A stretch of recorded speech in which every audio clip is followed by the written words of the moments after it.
hari abenshi bavuga ko imana atari nziza gusa nzi ko imana idufasha mu byago aho tuba turi hose duterwa gusa nzi ko imana yankuye aho narindi aho nari mbabaye shavuye.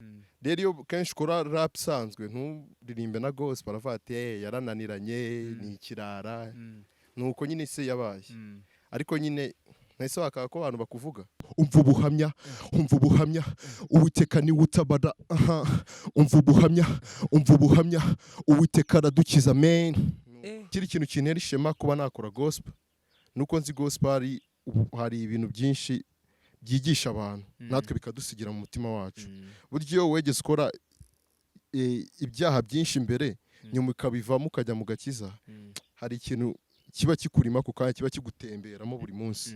Hari abantu babibona akavuga ati uriya yarasaze uriya ari mu buyobe n'ibiki cyane cyane nk'abo mwabanaga wenda muri ubwo buzima bundi kuko nimba tuvuge nimba naranywaga akabiya ba bandi bose twagendanaga dusangira inzoga bakaba batakimbona baravuga ati wa muhungu yatubereye imbwa yabaye ikirumba yabaye ikirumba. N'abari gukurikira iki kiganiro n'inshuti zanjye benshi n'umushaka ibintu by'amayoga mu bireke kuko inzoga ntabwo ari ikintu mana inzoga iragusebya uri kumva iragusebya bimwe bikomeye. Abanyarwanda bavuga yuko uyikura mu icupa ikakuvana mu bagabo inzoga ngurwenya se niyo mpamvu mubwira ngo inzoga kenshi hari igihe zituma n'umuryango wawe ukwibagirwa bashobora kuguhara tu bakaguha bakavuga ati reka tukihore twararumbije ariko uyu munsi baravuga ati Dimix yabaye umuntu mukuru Dimix ubu hari icyo yifuza kugeraho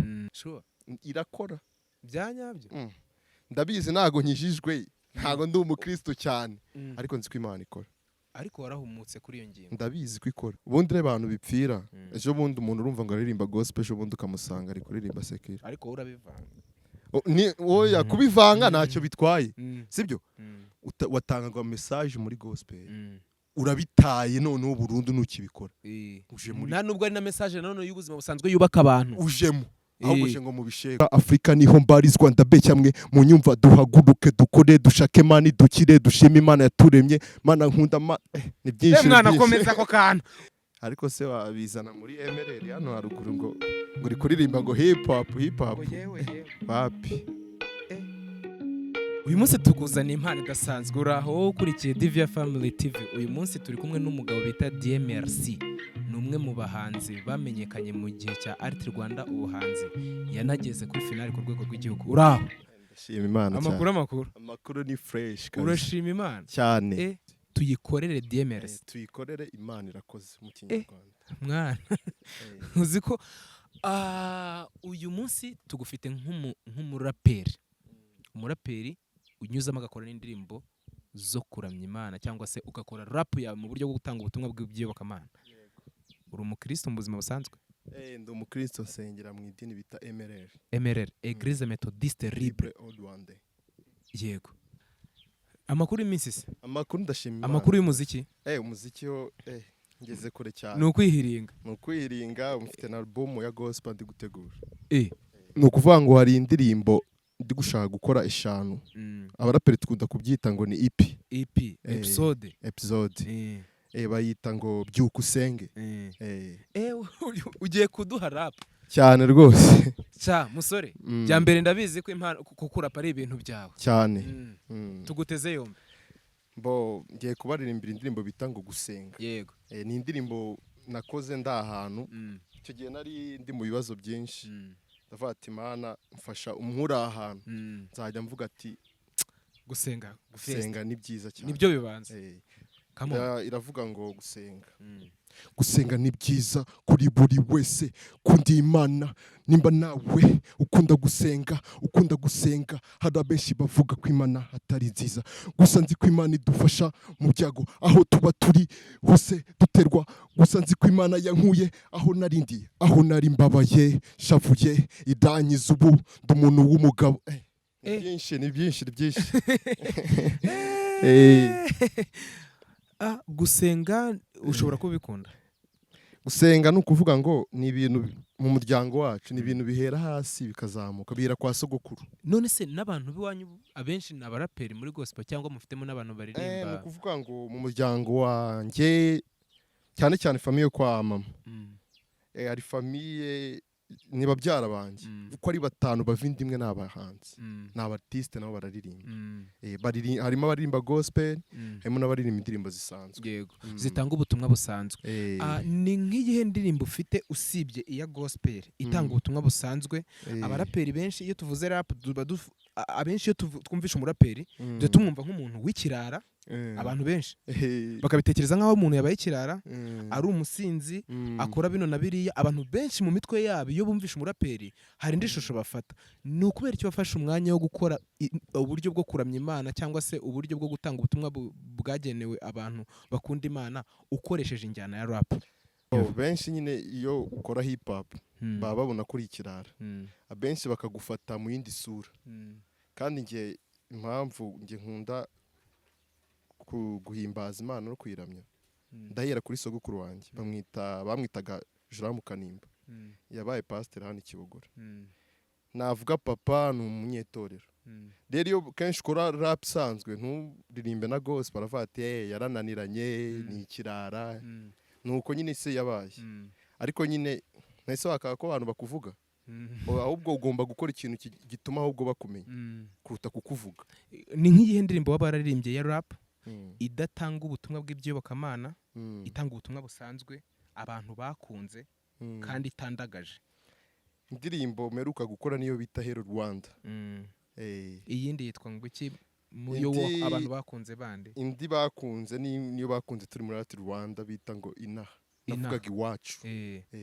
Turirimbira akantu dukubita waga freestyle. Yego, jewe mvuka inaha ino, jewe nkomoka inaha ino ino ino ino ino ino ino ino niho muri wudu hasubiza muri mudu, nkakora music good, ebibazo muri butu, ino ninjye bitsinze nahabereye gatsinze, nugo banyita umusinzi baravuga mbajyasini, inaha bande banabi kandi nge ndumuhatari, music bayica amazi nazaguma mu bikari, nkajya guhiga mani kera nkazagaruka ino nuko inaha niho ukorera ibintu byawe byose. Navugaga iwacu Nyamasheke, ntago navugaga ibibazo byose ubirunda muri butu ukicecekera, nkatuza, ubundi ugasenga.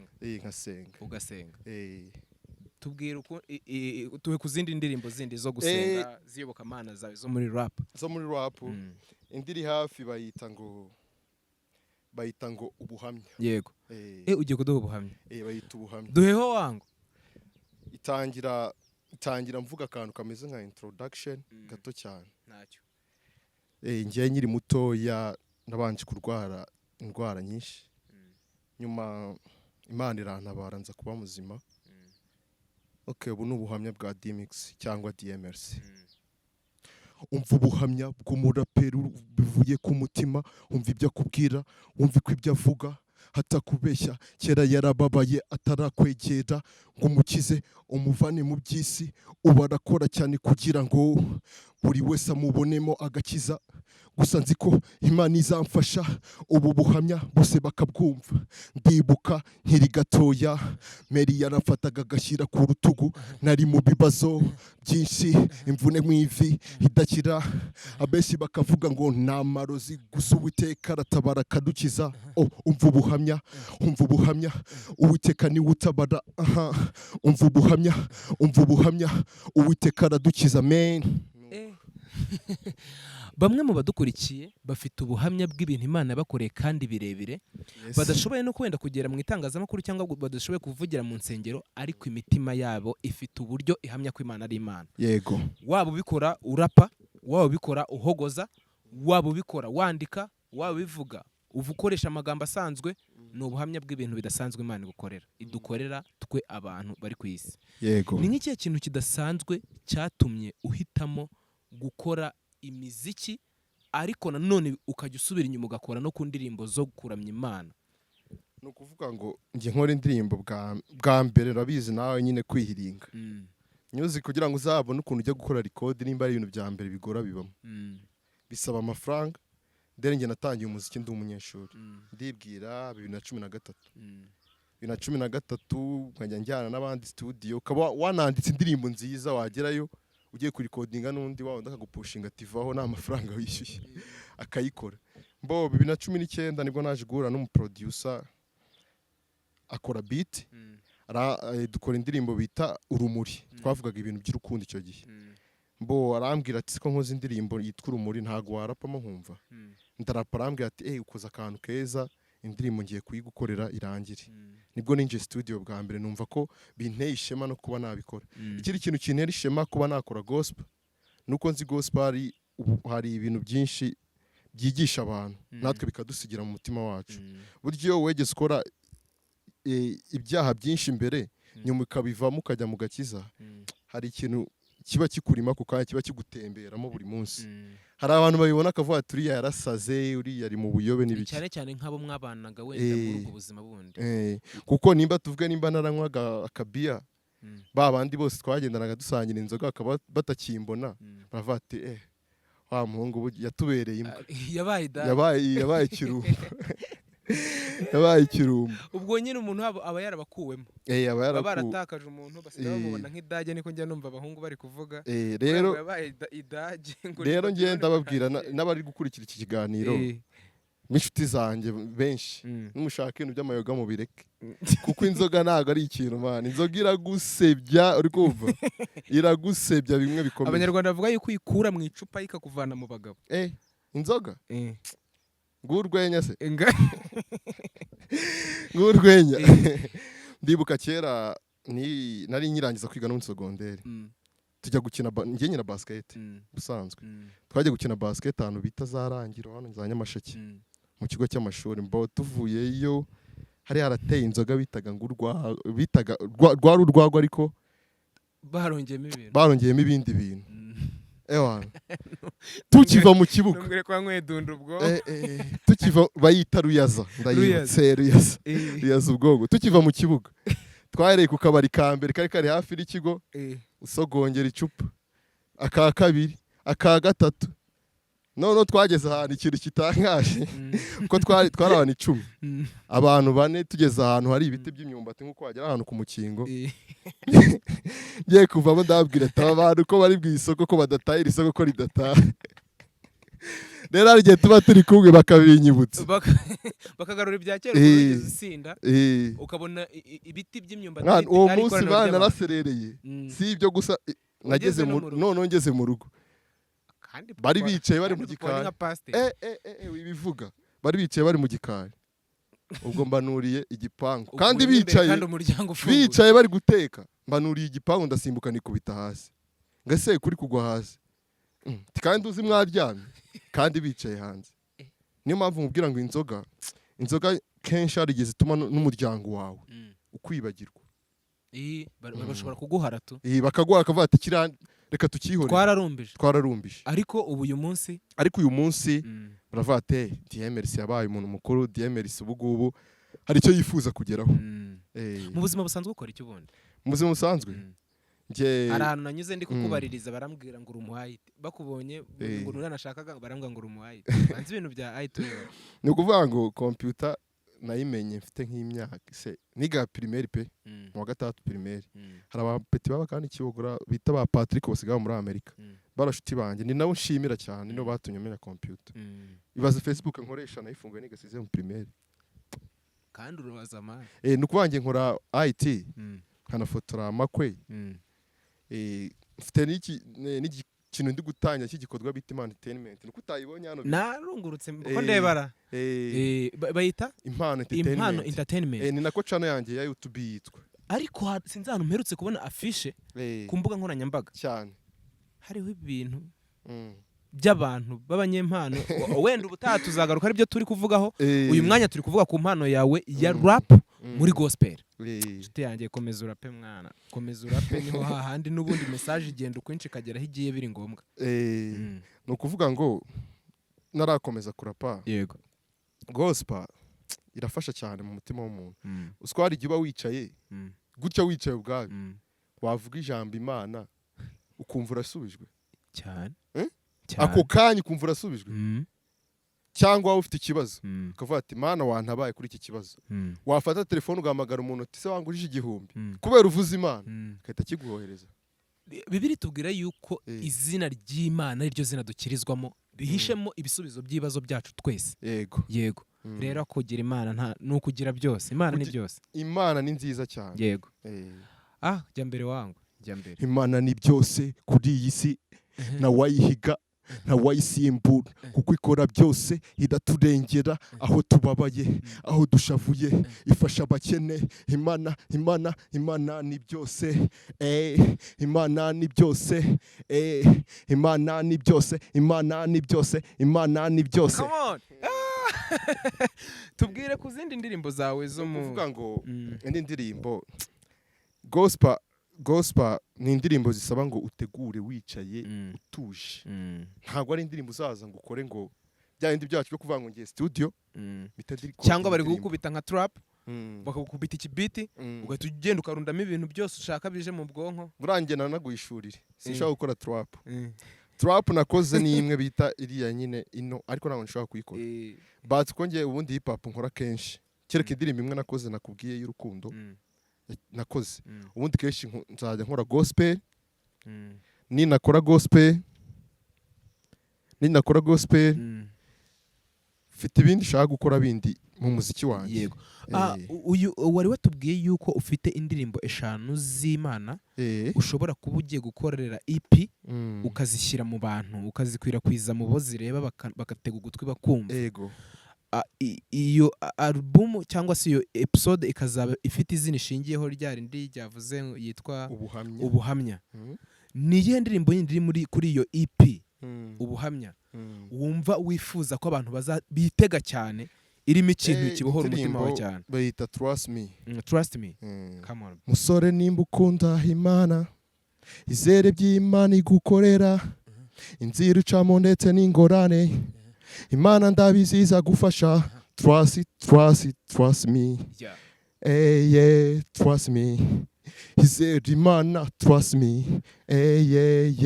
Trust me. Haba guseka ngo ibyo ukora byose nta mumaro, ngo kwegera Imana urishuka naho bizakugeza. Ubima amatwi uyizere by'ukuri. Trust me. No kuvuga ngo cya kintu kiravuga ngo izere Imana ko ari yigutabara ikakuvana mu bibazo hamwe uhura ni ngorane. Baba ndiba kuvuga bagutsebya bihorera, ahubwo werekeza Imana ibiganza maze upfukame usenge, ufate Bibiliya ujye mu rusengero maze Imana izagufasha. Yizeye niwe mukiza. Yes, trust me. Ibintu nk'ibyo kabisa. Urakoze cyane. Ubu ni ubutumwa umuntu agomba kumenya akanizera yuko ibyo umubwira ari ukuri, yuko Imana ari ikura mu bibazo nk'uko yabigenje kuri wowe cyangwa ku bandi bantu. Imana irashoboye wana. Imana irashoboye kuko ari abantu benshi bagiye babura ubuzima, tweka turekeraho kandi dukora ibyaha.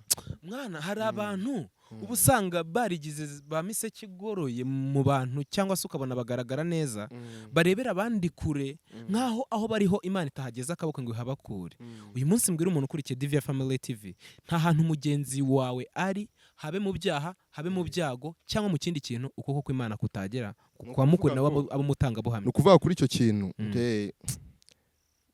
ibintu by'Imana burangiye sinzi, nkunda kubyita ngo namayobera amatagatifu kuko ibintu by'Imana ushatse kubijyamo impaka nyinshi, ariko ku ruhande rwawe wowe urabyumva ukuntu Imana iri kuri wowe urabyumva. Ngenda byumva ntago ari yobera rero. Nyine nakubwira ko abantu benshi bazi ko Imana sinzi ukuntu bayifata ubundi, ariko ngenzi ko Imana ibaho kandi iri mu ijuru ikora. Irakora sure irakora byanyabyo. Ndabizi ntago nkijijwe, ntago ndi umukristo cyane, ariko nzi ko Imana ikora. Ariko warahumutse kuri iyo ngingo. Ndabizi ko ikora. Impamvu mbikubwira, ejo bundi hari inkuru yambabaje, ariko urabizi ari abantu bavuye gusenga ndibura ikarongi, nawe banza barayumvishe bavuye kuririmba gutanga ubutumwa, abantu barapfa. Abantu badukurikiye iyi nkuru twayikozeho barapfa. hari umushiki wanjye nyine pole wangu wo muri famiye ariko ikintu nshimira Imana nuko nibura we yanagiye hari icyo yagaragaje yakoze igikorwa cyiza arasenga arakizwa nuko ibigeragezo bitabura nyine tuzanamukumbura ariko witeka muri bari abantu duherutse gukora mu kiganiro harimo mushiki wawe wapfuye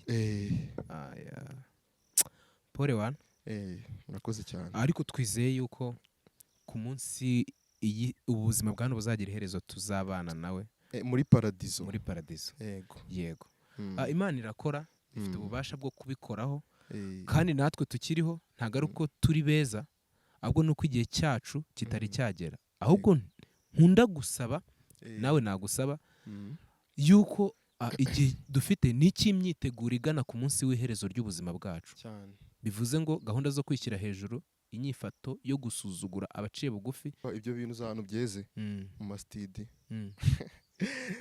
studio yihorere nguvuye from Norway nguvuye Nyamasheke nguje kuri recording i Kigali yagukubise ibyumweru 2 ahubwo se wa recording ukazayibura cyane igurishije kuri make nago bagakabya inzozi ku ideni ariyo nanjye ubwo ari ukanyigira ivanga njye njya gukora indirimbo pe yari R&B ariko ivanze na hip hop njya muri studio imwe ikomeye i Kigali pe n'ubu ntago ari amakuru y'ibihuha cyangwa iki ntaranaga kumvisha karikodi kayo bari bamasekondi coding ariko njya kumva ejo bundi numva umuraperi umurenze yose yayisoya flowing fresh yakubisemo n'umuntu uririmba R&B ntabwo ari we gusa mwana nanjye nzi abandi kandi ndi muri bo hari ahantu hagiye hazimirira imitungo Imana yatwihereye ku buntu abantu bakayitwara mu mafaranga rero icyo kibazo tugiceceka tutamena umuceri hano ugasanga oya ngiye gunda kubera umuceri kuko nahati Rwanda buriya ishaka hati talent hati Rwanda ariti Rwanda irahari yakoze ibyayo hari hati talent nabageze muri kimwe cyaka se kutitabiriye ntago amarushanwa sengeye amarushanwa narekeye aho kuko naje gusanga uyu muziki turimo nyine ni ugukora dushyizemo imbaraga kubera Imana hari ikintu nshaka ko wongera ukatugarukiraho iyo muri gukora umuziki usanzwe w'ubuzima busanzwe mujya umuntu ashobora gukora igitaramo akishyuza hari umujene duherutse twari tumaze kuganira mu kanya gashize uririmba indirimbo zo kuramya no guhimbaza buriya nta gitaramo inama mu ntara cyangwa se ahantu hatari mu mijyi ikaze uzabona nubwo cyaba cyabereye muri sari sora yishyuza amafaranga biragoye gukora igitaramo cy'iyobokamana ukakishyuza amafaranga ariko bamwe mu baritiste basanzwe bikatira mu tubari bagakora akagoroba bagakora karaoke bagasubiramo indirimbo z'abandi bakabona utwo dufaranga abantu bo mu iyobokamana bo rero ni ugushora badategereje inyungu kandi ejo Dimix arashyira hanze EP y'iyobokamana uzaronshingira bro no kuvuga ngo ibintu byose wanze ugategura bro ntago iyo umuntu yateguye EP ntago ari kuvuga ngo rero turekura urabanza ukareba ati se EP mfite kuko burya indirimbo 5 ni nyinshi kandi ziri studio ni EP igomba gusohoka nyine nkuko nabikubwiye ariko no kuvuga ngo ikintu cya mbere tugomba gukora umuntu abanza gukora uragenda ukarikodinga ya ndirimbo ukongera ukagaruka ukanoza kumva ko ibintu bimeze neza ukajya wayisohora rega ntago umuziki bizasaba ngo uzategereza ngo amafaranga ngo ave mu bitaramo guteze ko binari ibintu byo kwihiringa rero nka mbonye ntago uzi igitaramo yigeze akora cya ari kumwe na Don Moon cyo cyateguwe na MTN kwinjira amafaranga uzi yarangaye bivuze ngo Imana igeza n'akaboko no muri score nuko wabona score igusinyishije uri kuririmba nuko uvuga ngo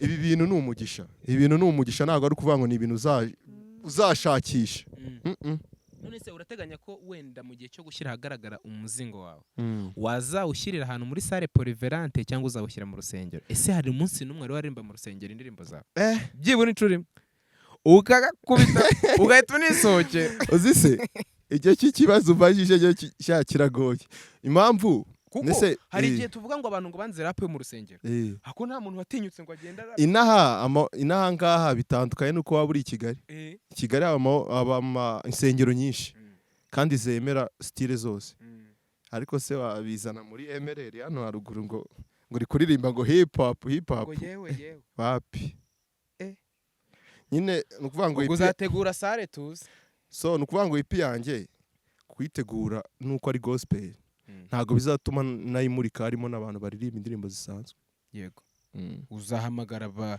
nukuvuga ngo ngende gutegura ari bare biti nyenyeri ni bare nziza cyane nyine niho njya nkunda gukorera kuko nibo bantu bamfashe ukaburana n'abamamarije ubwo abantu bo mu nyenyeri turabashuhuje umuraperi wanyu witwa DMRC arabakunda cyane kandi murakoze gukomeza kumusapotinga mu bihangano bye Imana ibaho umugisha wa undi muntu buriya nkunda cyane w'umuproducer nkunda pe n'Imana izamuhembe Jimmy Claude uriya mutipe aherutse kudukorera ikiganiro aduha amateka y'umuziki yabanye na Maji abana na Bruce Melody abana na Asa yakoranye korabo nabo babanye muri production biganye za primaire ndabizi cyane nanjye twaraganira na Bright mbega uzi ikintu nshimira Jimmy uriya mutipe nta nubwo ajya remera uzi ikintu nshimira Jimmy hari show yanjye wabonye mwira bavugaga nenatumiye ubundi n'ubwa mbere hano muri Kanjongo sino muri Kanjongo ndava muri Nyamasheke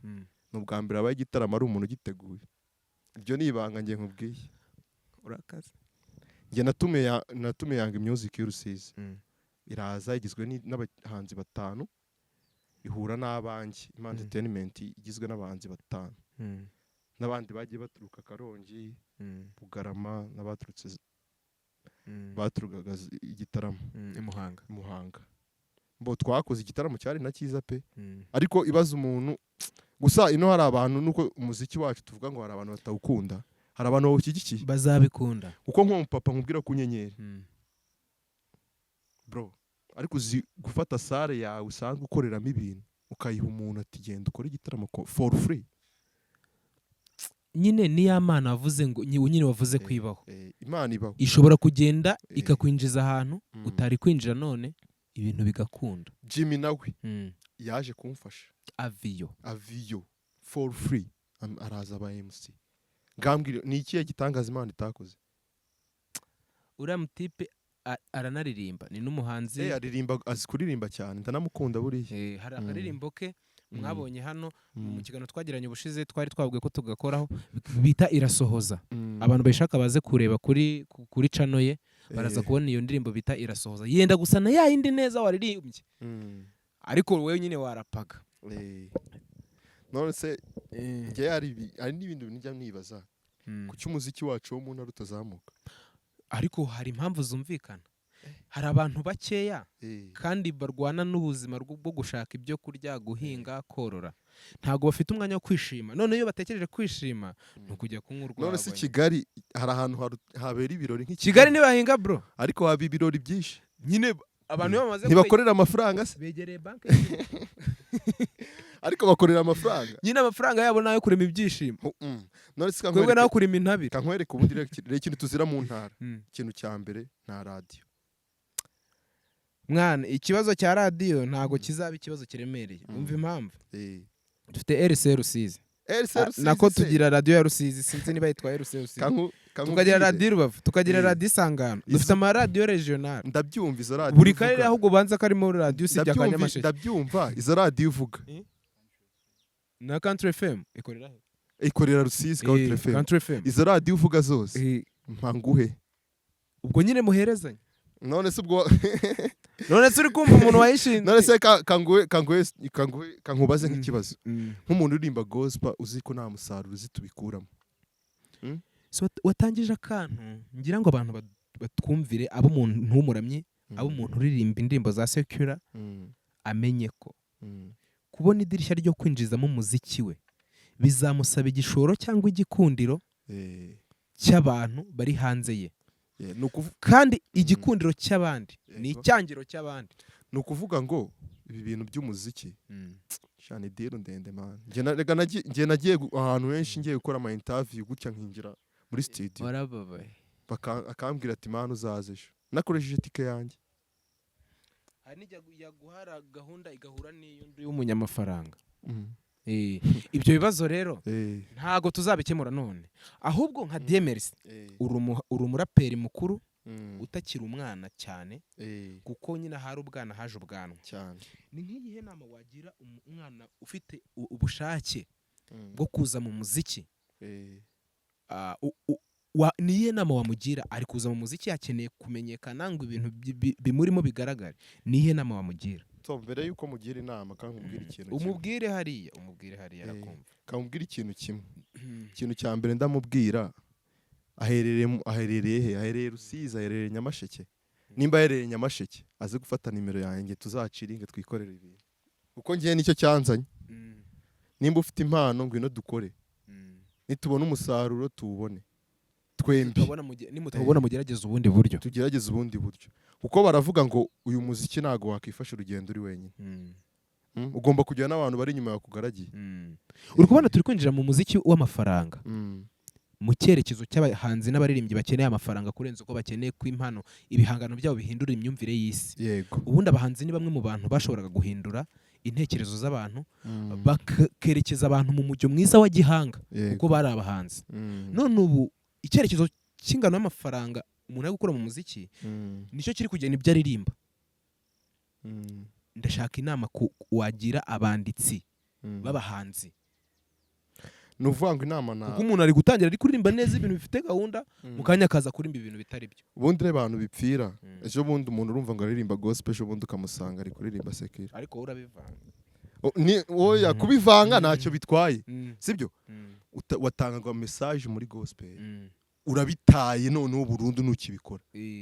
Nta nubwo ari na message none y'ubuzima busanzwe yubaka abantu. Ujemo. Ahubwo ngo mu bishego. Ariko nukuvuga ngo ubundi ngiyeyo nandika kenshi indirimbo nandika pe. Ni message. Kuko usibye kuba iwanya ari inaha mu buryo bwa yandirimbo. Nihe ndirimbo yindi ufite ya rap itanga ubutumwa wumva bufite ireme? Indirimbo mfite niyo bita Hello Rwanda. Ngiye navugaga nsa nk'usuhuza abanyarwanda mbabaza mumeze mute mwaraye mute. Tubwire ariko tubwire watwo. Iravuga ngo Hello banyarwanda mumeze mute mumeze mute. Hello banyarwanda mumeze mute mumeze mute mumeze mute mumeze mute. Hello banyarwanda mumeze mute mumeze mute mumeze mute.